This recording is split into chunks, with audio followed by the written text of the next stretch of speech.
Assalamualaikum warahmatullahi wabarakatuh. Saya Ardiansyah dari TPLP03 TPLP01 akan menjelaskan apa itu static root. Yang pertama kita akan membahas router dan routing, static root dan table routing, cara kerja static routing. Yang pertama kita akan dasar teori dari router adalah perangkat yang akan melewatkan paket IP dari suatu jaringan ke jaringan lain menggunakan metode addressing dan protokol tertentu untuk melewatkan paket IP dari suatu jaringan ke jaringan lain yang memungkinkan memiliki jalur di antara keduanya. PC router adalah personal komputer atau PC yang digunakan sebagai router atau routing. Biasanya yang digunakan adalah PC multi-home, yaitu komputer yang memiliki lebih dari satu NIC atau Network Inverse Card. Dan yang kedua itu routing. Saya akan menjelaskan routing. Routing adalah perutuan yang merupakan cara bagaimana suatu trafik atau lalu lintas dalam jaringan dapat menentukan lokasi tujuan dan cara tercepat menuju ke tujuan tersebut sesuai dengan alamat IP yang diberikan route. Routing dibagi menjadi dua, yaitu static route dan dynamic route. Penggunaan dapat disesuaikan dengan kebutuhan pada saat mendesain suatu jaringan. Apakah route yang dibuat bersifat kompleks atau sederhana? Yang ketiga kita akan membahas static route. Static route adalah suatu mekanisme routing yang tergantung dengan routing table atau table routing dengan konfigurasi manual. Suatu static route akan berfungsi sempurna jika routing table berisi suatu route untuk setiap jaringan di dalam internetwork yang mana dikonfigurasi secara manual oleh administrator jaringan.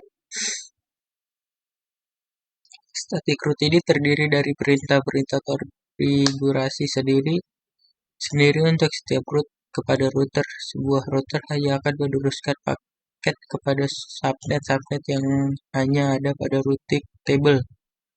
Router table diset manual dan disimpan dalam root, atau seseorang administrator harus mengupdate root static ini secara manual ketika terjadi perubahan topologi antara jaringan atau internet network.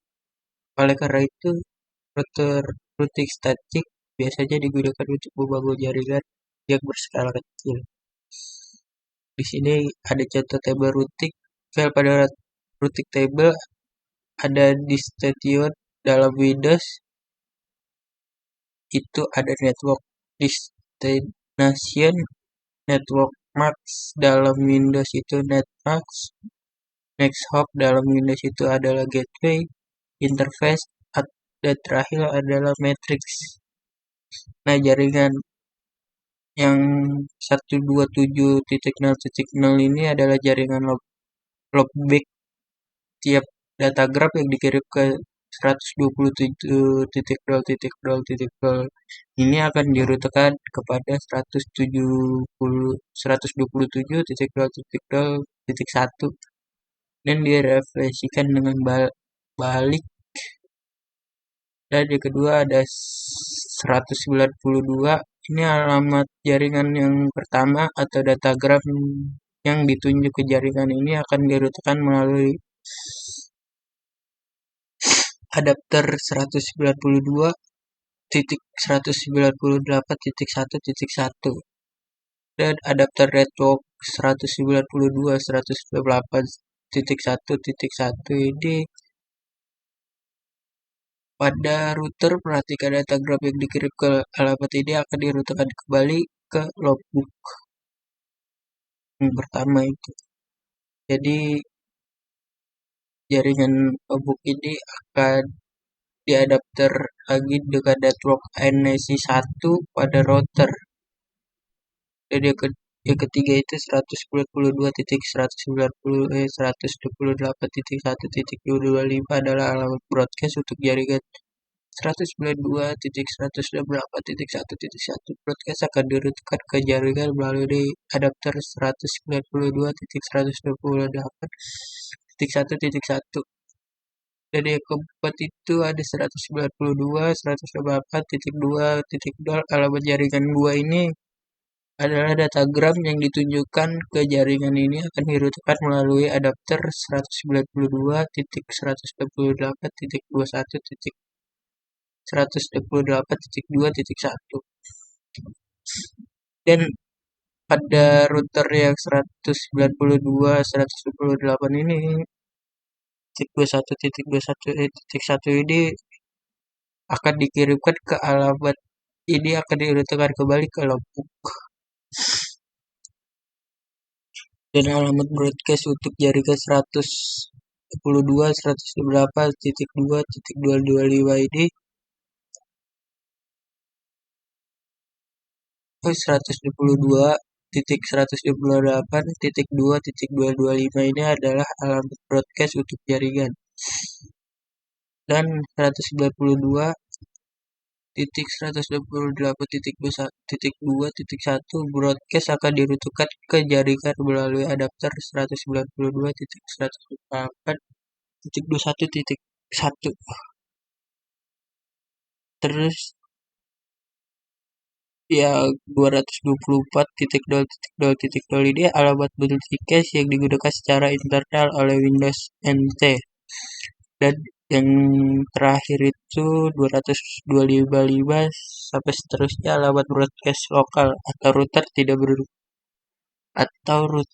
meneruskan broadcast ke jaringan lainnya. Cara kerja routing statik ini jenis jaringan di mana memerlukan administrator jaringan untuk melakukan konfigurasi secara manual. Fungsi static routing ini untuk membackup ketika dynamic routing tiba-tiba mati, dapat mengirimkan informasi dari protokol suatu ke protokol lainnya, serta dapat digunakan ketika cakupannya kecil yang hanya memiliki rute kurang dari 5. Lalu bagaimana cara kerja routing statis? Berikut akan kami jelaskan 3 cara static routing, yaitu router dikonfigurasi oleh networking administrator. Routing yang dilakukan oleh router mengikuti informasi yang ada di dalam tabel routing. Umumnya static routing digunakan untuk melewatkan paket data. Router ini memiliki fungsi utama, yaitu untuk memberi jalur terkait informasi atau paket, di mana setiap router memiliki kemampuan routing. Maksudnya router itu biasanya menentukan jalur tercepat maupun jalur terbaik rute mana yang harus dilewati sehingga informasi sampai ke tempat tujuan. Router secara pintar bisa mengirimkan paket meskipun untuk host pada jaringan lainnya. Ini tabel dari contoh dari static routing. Penjelasannya ada sebagai berikut. Keuntungan dan kerugian static routing.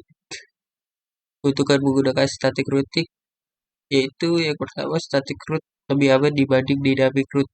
Static route kebal dari segala usaha hacker untuk men-spoof paket. Dynamic routing protokol dengan maksud melakukan konfigurasi router untuk beban kerja router terbilang lebih ringan dibanding dengan router dinamis, karena pada saat konfigurasi router hanya mengupdate sekali saja IP table yang ada. Pengiriman paket data lebih cepat karena jalur atau rute sudah diketahui terlebih dahulu. Deteksi dan isolasi kesalahan pada topologi jaringan lebih mudah. Dan kerugian menggunakan static route yaitu administrasinya adalah cukup rumit dibanding dynamic routing, khususnya jika terdiri dari banyak router yang perlu dikonfigurasi secara manual. Sementara terhadap kesalahan saat entry dan static route dengan cara manual. Segitu aja dari penjelasan saya. Kurang lebihnya mohon maaf. Wassalamualaikum warahmatullahi wabarakatuh.